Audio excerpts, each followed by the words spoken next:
Next ಕ್ವಶನ್ಗೆ ಹೋಗೋಣ. Next question ಕೇಳಿದ್ದಾರೆ, ma'am please tell us the strategy to select districts so as to maximize our chances of selection for the upcoming VAO exam. ಹೇಗೆ ನಾವು ಡಿಸ್ಟ್ರಿಕ್ಟ್ಸ್ಗಳನ್ನ select ಮಾಡಬೇಕು so that ನಮಗೆ ಬೇಗ ಜಾಸ್ತಿ ಚಾನ್ಸಸ್ಗಳು ಸಿಗೋದಕ್ಕೆ ಅಂದರೆ ಯಾವತ್ತೂ ಅಷ್ಟೇ ಎಲ್ಲಿ ವೇಕೆನ್ಸಿಗಳು ಜಾಸ್ತಿ ಇರುತ್ತೋ, ಯಾವ ಡಿಸ್ಟಿಕ್ಕಿಗೆ ವೇಕೆನ್ಸಿಗಳು ಜಾಸ್ತಿ ಇರುತ್ತೋ ಅಲ್ಲಿ ಅಪ್ಲಿಕೇಶನ್ಸ್ಗಳು ಆಟೋಮೆಟಿಕ್ಕಾಗಿ ಜಾಸ್ತಿ ಬರುತ್ತೆ. ಸೊ ಅದಕ್ಕೆ ಮೈಂಡಲ್ಲಿ ನೀವೇನು ಇಟ್ಕೊಬೇಕು ಅಂದರೆ ನೀವು ಯಾವ ಡಿಸ್ಟ್ರಿಕ್ಕಲ್ಲಿ ವರ್ಕ್ ಮಾಡೋದಕ್ಕೆ ರೆಡಿ ಇದ್ದೀರಾ, ಯಾವ ಡಿಸ್ಟ್ರಿಕ್ಟ್ ಸಿಕ್ಕಿದ್ರೆ ನೀವು ವರ್ಕ್ ಮಾಡೋಕ್ಕೆ ರೆಡಿ ಇದ್ದೀರಾ ಅನ್ನೋದು ಫಸ್ಟ್ ನೋಡ್ಕೊಡಿ. ಸೆಕೆಂಡ್ ಪಾಯಿಂಟ್, ನಿಮ್ಮ ಕೆಟಗರಿಗೆ ನೀವು ಯಾವ ಕೆಟಗರಿಗೆ ಬರ್ತೀರಾ, ಮೇ ಬಿ OBC ಅಥವಾ SC ST ಯಾವ ಕೆಟಗರಿಗೆ ಬರ್ತೀರೋ ಅದನ್ನು ಫಸ್ಟು ಯಾವ ಡಿಸ್ಟ್ರಿಕ್ಕಲ್ಲಿ ನಿಮಗೆ ಹೈಯೆಸ್ಟ್ ಚಾನ್ಸಸ್ ಆಫ್ ವೇಕೆನ್ಸಿಗಳಿದೆ ಅನ್ನೋದನ್ನು ನೋಡ್ಕೊಳ್ಳಿ. ಅಂದರೆ ನಿಮ್ಮ ಕೆಟಗರಿಗೆ ಎಲ್ಲಿ ವೇಕೆನ್ಸಿ ಜಾಸ್ತಿ ಇದೆ 1 ಪಾಯಿಂಟ್. 2ನೇ ಪಾಯಿಂಟ್, ನೀವು ಆ ಡಿಸ್ಟ್ರಿಕ್ಕಲ್ಲಿ ವರ್ಕ್ ಮಾಡೋದಕ್ಕೆ ರೆಡಿ ಇದ್ದೀರಾ. 3ನೇ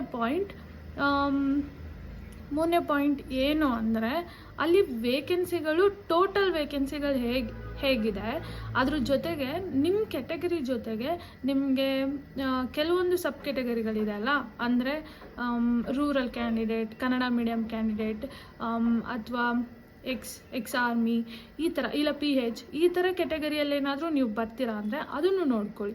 ಈಗ ಫಾರ್ ಎಕ್ಸಾಂಪಲ್ ನೀವು ವಿಮೆನ್ ಆಗಿದ್ರೆ SCಗೆ ಬರ್ತಿದ್ರೆ okay, SC women quota, SC women rural Kannada medium quota ಜಾಸ್ತಿ ಏನಾದರೂ ವೇಕೆನ್ಸಿಗಳು ಇದೆಯಾ ಆ ಡಿಸ್ಟ್ರಿಕ್ಕಲ್ಲಿ, ವೆರಿ ವೆರಿ ಇಂಪಾರ್ಟೆಂಟ್, ಅದನ್ನು ನೋಡ್ಕೊಳ್ಳಿ.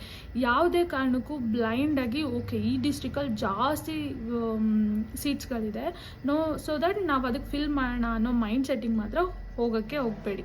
ಅದು ಯಾವಾಗಲೂ ಅಫೆಕ್ಟ್ ಆಗುತ್ತೆ. ಯಾಕೆಂದರೆ ಎಲ್ಲಿ ಜಾಸ್ತಿ ವೇಕೆನ್ಸಿ ಇರುತ್ತೋ ಅಲ್ಲಿ ಜಾಸ್ತಿ ಜನ ಕಾಂಪಿಟೇಷನ್ ಕೊಡ್ತಾರೆ, ನಿಮಗೆ ಚಾನ್ಸಸ್ಗಳು ಕಮ್ಮಿ ಸಿಗುತ್ತೆ.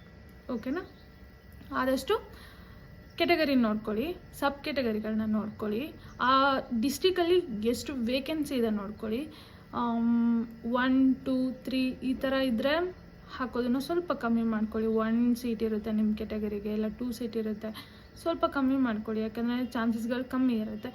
ಅಟ್ಲೀಸ್ಟ್ ಮ್ಯಾಕ್ಸಿಮಮ್ ಆದರೂ 6 ಸೀಟ್ ಇದೆ, ಇಲ್ಲ ಓಕೆ 4 ಸೀಟ್ ಇದೆ, 5 ಸೀಟ್ ಇದೆ, ಅಟ್ಲೀಸ್ಟ್ 3 ಸೀಟ್ ಆದರೂ ಇದ್ದರೆ ನಿಮ್ಮ ಕೆಟಗರಿಗೆ ನೀವು ಹಾಕ್ಕೊಳ್ಳಿ. ಸರಿನಾ?